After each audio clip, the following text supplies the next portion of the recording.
Good to start going with the DEI and cultural alignment webinar. Your host today will be Will Tate. Will, over to you. Well, thank you so much, Melissa. And thanks everyone for taking time to join us. Always delighted when we can talk about such really impactful material like DE&I and cultural alignment, the whys, hows, whats, and so whats for success. So really delighted you joined us today. Let's get right to it. Our agenda, we're going to talk about some of the definitions around this because there are many. Some of the challenges that we face, maybe data sources that might help us see things a little bit better. Some buyer case studies so you can hear how practitioners are presenting and managing this. We'll talk about how to build a rubric or a measurement device, the value that gets created, and then where we might go in this space in the future.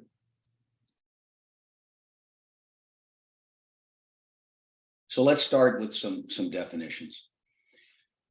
DEI historically is defined as an approach to evaluating the extent in which a corporation works on behalf of social goals that go beyond the role of maximizing profits on behalf of the shareholders.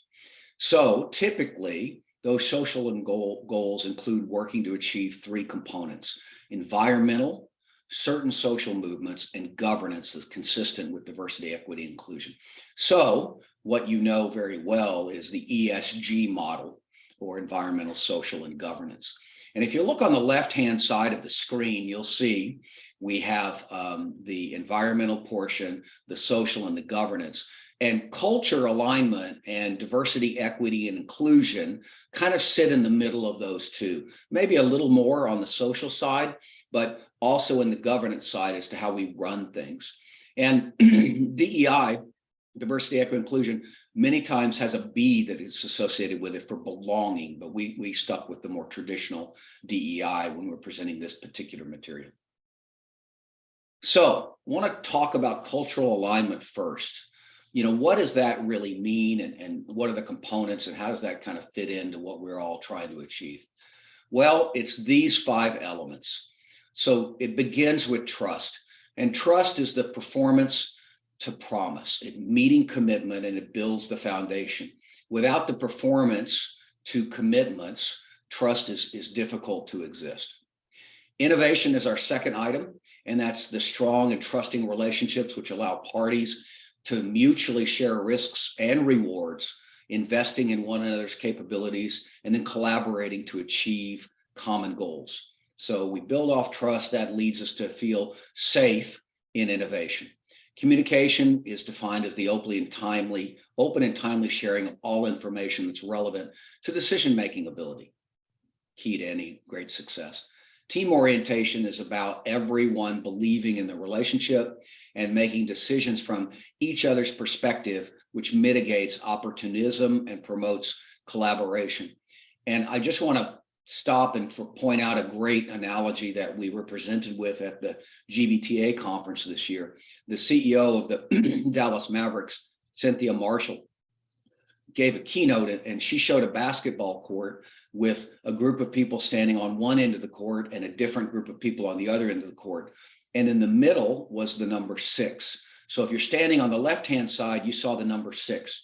If you were standing on the right-hand side, you saw the number 9. And if you're standing in the middle, you might have seen the letter G. So the point she made is that team orientation means everyone can be looking at the same information, but have different perspectives. And that's how we build collaboration. I thought it was a great analogy to share. Lastly, the focus. There's a common purpose, there's task clarity, and there's direction. So when we have all 5 of those elements, we look at being aligned culturally. DEI, more specifically, is a term used to describe policies and programs to promote representation and participation of different groups, individuals, including people of different races, ethnicities, abilities, disabilities, genders, religions, culture, and sexual orientations. So as you can see, it's a very wide description of a lot of different terms, but it's basically that there is some systemic and structural inequities at play, and those can prevent groups from advancing in the workplace. So that's why we promote the diversity, equity, inclusion movement. Wanted to highlight just a couple of other things. On the left-hand side, you'll see a definition, but the most important part is on the right-hand side. So diversity is a demographic makeup of any setting, in any setting, and we define those. But the application is understanding there's a demographic representation vis-a-vis percent of the total group. So we understand diversity and how it relates to the total group. With equity, we've got a state of quality or an ideal of being fair and just. And the application is the principles encapsulated by DEI. And then lastly, inclusion, right? A state quality or ideal where inherent worth and dignity of all people is recognized and respected. Therefore, our application is creating conditions where differences can be valued and normalized. And I'll say it once more, that story about the basketball court and seeing the 6 or the 9 or the G just depended on where your perspective was. Not a right or wrong answer, just different perspectives. I thought it was just terrific. So what do buyers think about this? Well, in February of 2020, Gold Spring went out to the marketplace and asked, what are the biggest changes you're seeing in the marketplace sort of post-COVID? And the results are here. What's really, really important to us is number 9, you see DEI, and DEI hadn't been on previous surveys. So this was the first survey where we saw it kind of pop up on the buyer's radar. It's been discussed and it's certainly been advocated, but to see it at this level of importance is really a nice step. So the buyer said, this is important to us. Let's move into some of the challenges that we might face. Well, the first is consistent definitions. We might say lack of consistent definitions. We gave you a common definition of diversity, equity, inclusion, and we also talked about cultural alignment, but those definitions vary widely by government entity, by individual organization, and even down to individual people. And I'm sure if you've had that conversation with friends and family and coworkers, you hear different perspectives. Next, there's not a unified, verified database that we can go to and find these kind of insights. So without that, we sort of all picking our own statistics to measure. Next, the detailed reporting is not really there just yet. We're seeing terrific growth and movement towards detailed reporting, but primarily you see a large top level view, like of all employees, X% represents this demographic group, rather than breaking it down by management or by hierarchy or by any other sort of detailed demographic. And then lastly, one of the challenges we have is self-identification or certification as some sort of DEI related supplier. Part of this could be a concern over the stigma that might come with a certain self-identification versus the gains that might be happen from identifying in that particular way. So we see organizations being a little bit reluctant to sort of put in their own self-certifications in these spaces, meaning it's hard to go find those suppliers when you're looking for them. So what are some of the data sources that we might look to as we talk about looking at cultural alignment and DEI? Well, here's a number of things. On the upper left, the collected, not public. Public companies have an EEOC reporting requirement. So that is collected by the US government. However, it's not public to the company, to the industry at large. It's collected, but it's not yet out there. So we can't see those things. We will, I think there will be some public pressure for us to come that way, but at the moment we don't have access to that, as we do many other things that are collected from the government, and then we publish those. The next group is public for a fee. So the organizations here are some of the leading ones that do purport to have DEI and cultural markers reported for a fee. So you buy this and you get some DEI reporting and some cultural reporting. The next group is what we call the public free. And that means you can go on any organization's website and you can read what the company says about itself. It's all self-reported, but you can do that. You can read executive management reporting. You can read a chairman's letter. You can read board of directors information. So you can look at that from a variety of perspectives, but you have to go do the work. So it's a little DIY. There are narratives that cover. They will often have some description of what they're doing in the DE&I space or what they're doing in their communities or locally to enhance their perspectives. So you can read that. You often can read totals of workforce. So this percentage of our 100,000 employees represents this demographic group, but sometimes they're not broken down into the level that you might want to see. They might be broader and they might not cover the senior management. And then lastly, you can look at employee review sites. Now we've got a giant caveat around that. There is a perspective that people will only take time to go to an employee review site if they're disgruntled or they really want to sort of get revenge on an employer. When you go to those, though, and we've got some of the ones listed there in the upper right, Glassdoor, Indeed, and so on. When you go there, you'll find many, many positive reviews. So that's not the case. People do take time to also share good stories. But the caveat is you need to make sure there's a fair amount of documentation there. So it's not just a 1 or 2 person review that then skews a percentage or some sort of rating that you might be looking at. You need to make sure it's pretty sizable. And most of those larger organizations are going to have some sizable accounts. And then Zippia is another place you can go if you want to look into that as well. So I want to just talk about a couple of practitioner case studies and tell you how they approach this. This first case study, when they went to RFP, they had both quantitative and qualitative concerns for the practitioners, for the organizations they were evaluating. And so the quantitative was defined, had certification criteria, and had reporting requirements. They're very specific about what they wanted to see. And then the qualitative was really a questionnaire asking, where are you in your methods to improve diversity? Where are you culturally? How do you engage with your communities? Things like that. And then from those questions, they could score them, either highly engaged, lightly engaged, or not engaged at all. Secondly, this particular buyer had an entire plan to continually improve the diversity supplier performance. So they were engaging with their suppliers to try to grow this. They had a goal of increasing by 133% through tier 1 and tier 2 suppliers. They were looking to increase the visibility with the lines of business. That's the LOBs. They were looking to utilize supplier diversity networks. And you see some names there. The one that might be most familiar to you is the $1 Billion Roundtable. And what that was, it was created in 2001 to recognize and celebrate corporations that were spending at least $1 billion with minority and woman-owned suppliers. The $1 Billion Roundtable will then promote best practices and supply chain diversity through the production of white papers and industry research. And in discussions, the members will review common issues, opportunities, and strategies. The goal is to continue to improve supplier diversity programs by increasing commitment and spending levels each year. So they induct new members biannually. And you can see all of that on their site. They have everything listed there. And then lastly, this particular case study, they wanted to implement the progress on a dashboard so they could report to leadership quarterly. This is what our goals were. Here's how we achieved it. Here's our next steps. And they kind of looked at it this way. If all things were equal, they would give the DEI a preference.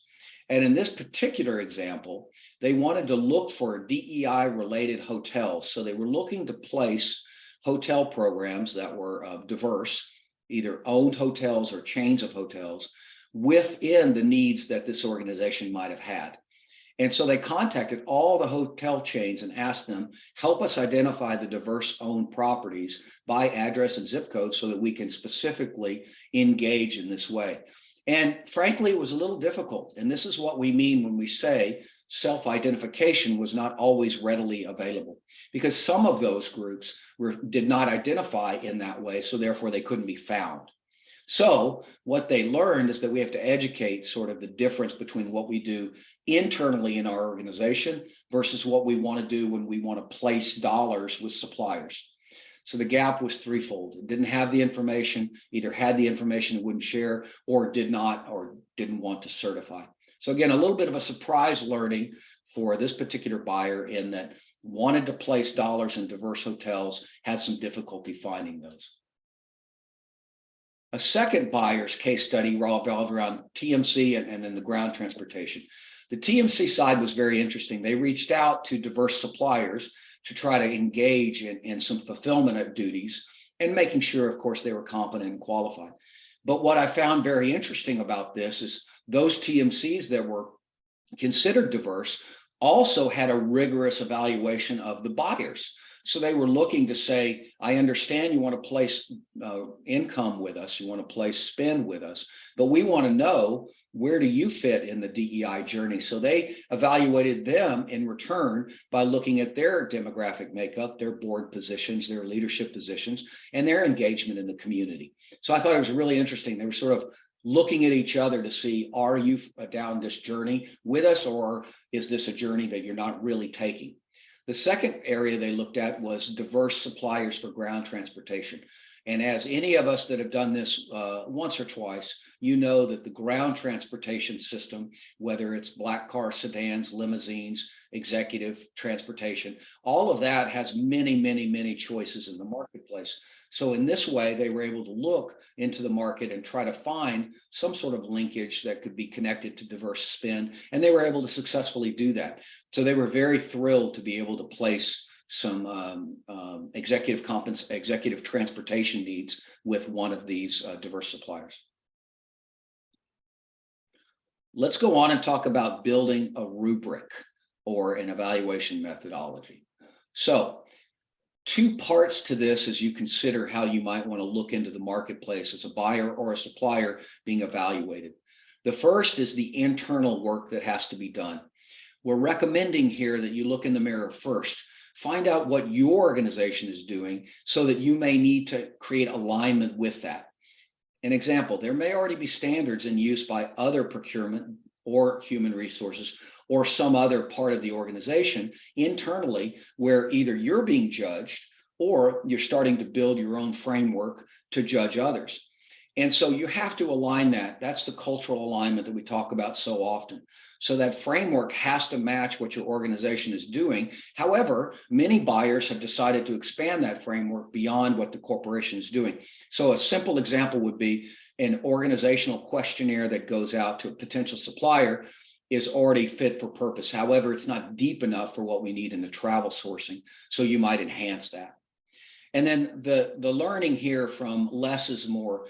You can imagine that if you were to send a 400 question document out to the suppliers, you would meet with some resistance and some concern, especially if it was just targeted on the area of DEI or cultural alignment.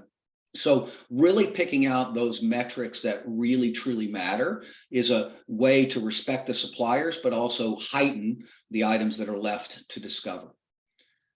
On the internal work side of it, you can purchase data as the external work. You can purchase data, as we said before. You can create your own questionnaires. You can do some combination of the two, either maybe purchase data, question suppliers, build something together, or make some combination that you look towards. But that's the internal portion that has to happen first. That translates into the external portion. So how does this all pull it together when we talk about something like cultural alignment? So this again is another case study that will demonstrate what a client's imperatives were and how the marketplace was able to be scored. So the client on the left had these imperatives. They wanted to know the value proposition, the mission statement, what the organization was spending in technology, training, and education related to improvement in cultural alignment and diversity, equity, inclusion. They wanted to know the social programs, what local connection, the philanthropy, and then clearly in diversity, where they're actually putting their money where their mouth was. But by laying out those client imperatives, we were able to build the scoring categories that you see listed there on the right. And all of these had some metrics and some measurability in the marketplace from some publicly available information. So how does that all turn into a score? Well, it looks like this.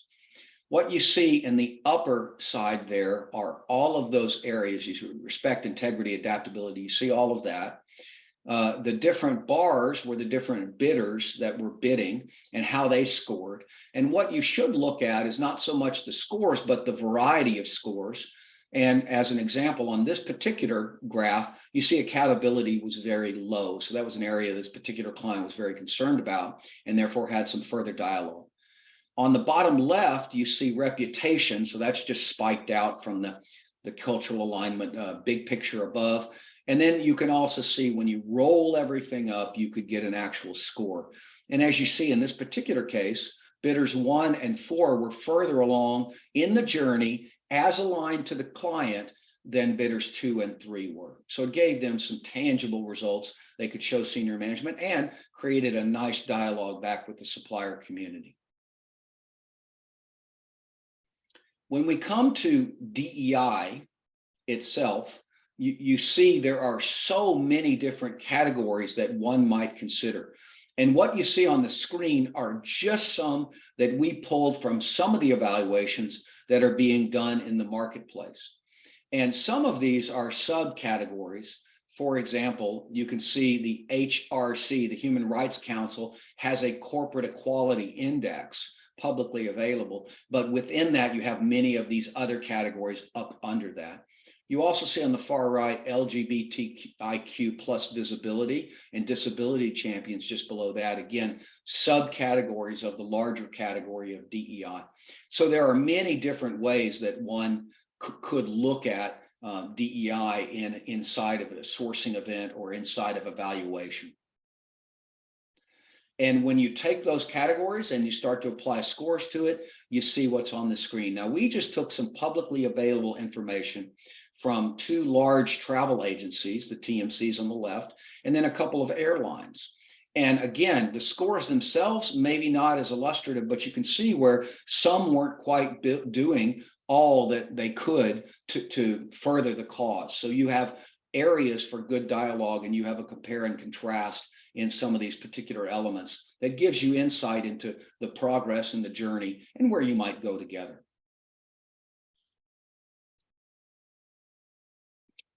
So this is the why. Why do we do this at all? You know, what is the purpose of looking at any of this? Besides, it's a good thing to do. It's socially acceptable. It's a progressive way to evaluate, but really, what does it mean to everyone? Well, 3 particular things.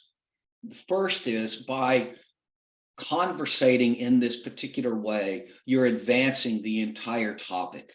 Just by bringing it forward, you're able to raise the importance in both the buyer and seller organizations. Simply having these discussions puts it on the table and makes it an important topic. So both the buyer organizations see that it's valuable to them, and the suppliers they're looking to engage when they're telling their superiors, this particular buyer is challenging us on DE&I and cultural alignment, you see that it raises the importance. And aligned cultures, aligned organizations have so many benefits. There have been so much research in the marketplace on all of the value, but the 3 biggest and easiest ways to sort of look at all the proven benefits are aligned cultures tend to have more engaged workforces. When they're more engaged, it's easier to retain them and attract talent. And when aligned cultures work together, you have more loyal customers, which means spend more money and more frequently. So it's a great thing for all of the organizations involved. So where does this lead us? Where are we on our next steps in this particular journey? Well, we thought it might be interesting to look at it from 2 different perspectives. And we all do emails, and when you hit reply, you get an R and an E, which of course indicates the reply. And the reply really indicates continuing the discussion, continuing the dialogue. So that's why we thought it might be fun to give everyone some homework that was with the reply to carry on or continue the dialogue. So for the suppliers in the marketplace selling to travel buyers, you have the R portion of this homework. First is research your client culture and DEI goals. So look at what your clients are doing, your prospective clients, and see where they are in their particular journey. If you can report common ground, that'll be super well received, right? You're being proactive, you're showing your engagement, and you're really helping the customer to see how you're aligned, and that can do nothing but good things for the 2 of you. And then thirdly, roadmap improvements where you're not aligned. So if you have KPIs, if you have a timeline, that's terrific. And we did put the not only platitudes here, because when you start doing your research on this, what you see is very commonly organizations will quote, DEI is in our culture. It's what we are. And those are terrific things to say, but we're going to be looking for something a bit more. We're going to look for key performance indicators, timelines, actual engagement. So not just the platitudes, but something more concrete. And for the buyers, you get the E side of the homework. First, engage with internal resources. So understand your own journey and roadmap. Wouldn't be very fair or appropriate to challenge your suppliers beyond what you as your own organization might be willing or where you are to go, but it is a journey together. Secondly, embed your culture and DEI metrics in the sourcing process. So finding a way to work together so that you can build that out helps you source in a way that's really useful to both of you and show some success. And lastly, all of this is a listening and learning process to get better together. We are not going to solve this from a one perspective. We're going to need many perspectives. And so opening up to engaging and listening and learning so we can grow and mutually improve is absolutely the best practice. General Mills launched a line of all-in cake mixes that they had hoped would save time and provide a recipe that was virtually error-free. So they had many benefits laid out for the new product, but when they went to market, it did not sell well, and they were very surprised. The company brought in a team of psychologists to assess why consumers were resisting this wonderful new product. After listening, the company decided to make one change and only one change only. And after they did, sales soared and it became a staple throughout our entire lifetime. So what one change do you think could have made such a big difference? And you probably already have it. You probably already know.